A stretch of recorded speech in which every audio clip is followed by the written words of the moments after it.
जय मां पटानेश्वरी। क्या आप भारत के एक ऐसे गुप्त और महाजागृत शक्तिपीठ के बारे में जानते हैं जिसका संबंध त्रेता युग के साक्षात रामायण काल से जुड़ा हुआ है? एक ऐसा परम जागृत धाम जिसे कभी पूरे पश्चिमी ओडिशा का सबसे बड़ा तांत्रिक केंद्र माना जाता था, जहाँ की हवाओं में आज भी सम्राट पृथ्वीराज चौहान के वंशजों का शौर्य और आदि शक्ति की अलौकिक ऊर्जा साफ महसूस की जाती है। आज उदय भारत पर हम गर्व के साथ रुख करेंगे ओडिशा के ऐतिहासिक जिला बोलांगीर के पाटनगढ़ शहर का, जहां सदियों से कुलदेवी मां पटानेश्वरी अपने भव्य और जागृत रूप में विराजमान है।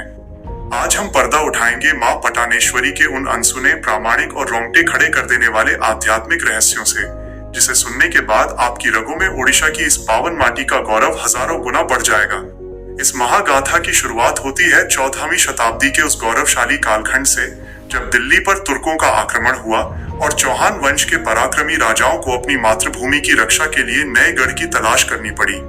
इसी वंश के राजा रमैदेव ने जब बोलांगीर के इस क्षेत्र में कदम रखा तो उन्होंने अपनी कुलदेवी मां पटानेश्वरी की स्थापना की और इस जगह का नाम पड़ा पाटनगढ़। लेकिन इस शक्तिपीठ का रहस्य केवल राजाओं के इतिहास तक सीमित नहीं है। इसका असली तांत्रिक और आध्यात्मिक सच इससे कहीं ज्यादा गहरा और विस्मयकारी है।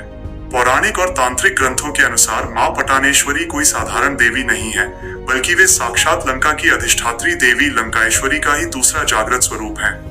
लोक मान्यताओं के अनुसार जब प्रभु श्री राम ने रावण का वध किया और लंका पर विजय प्राप्त की, तब लंका की वो जागृत शक्ति वहां से प्रस्थान कर गई और उन्होंने ओडिशा की इस पवित्र भूमि को अपना नया निवास स्थान चुना।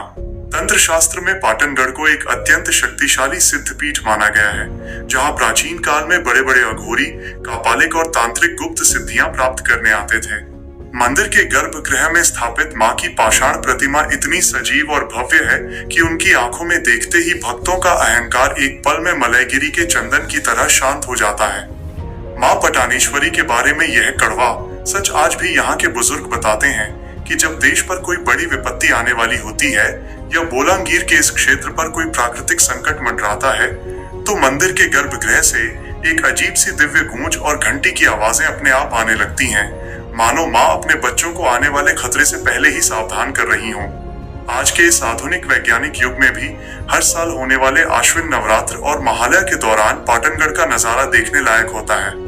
उस समय यहाँ एक बेहद अनोखी और प्राचीन परंपरा निभाई जाती है, जिसे देखने के लिए पूरे ओडिशा और छत्तीसगढ़ से लाखों भक्तों का सैलाब उमड़ पड़ता है। कहा जाता है कि नवरात्र की संधियों में जब मां का विशेष श्रृंगार और गुप्त पूजा की जाती है, तब मंदिर परिसर का चुंबकीय वातावरण इतना तीव्र हो जाता है कि बड़े बड़े नास्तिकों का भी सिर अपने आप झुक जाता है।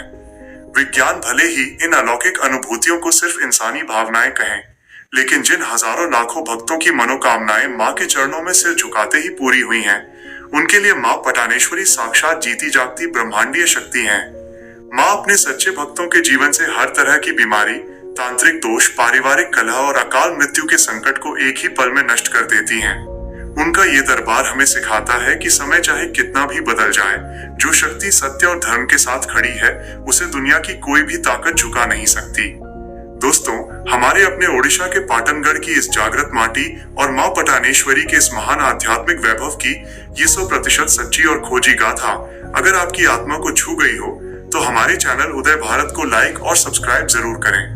ओडिशा और भारतवर्ष के ऐसे ही अनसुने आध्यात्मिक रहस्यों के सफर में हमेशा हमारे साथ जुड़े रहें। जय मां पटानेश्वरी।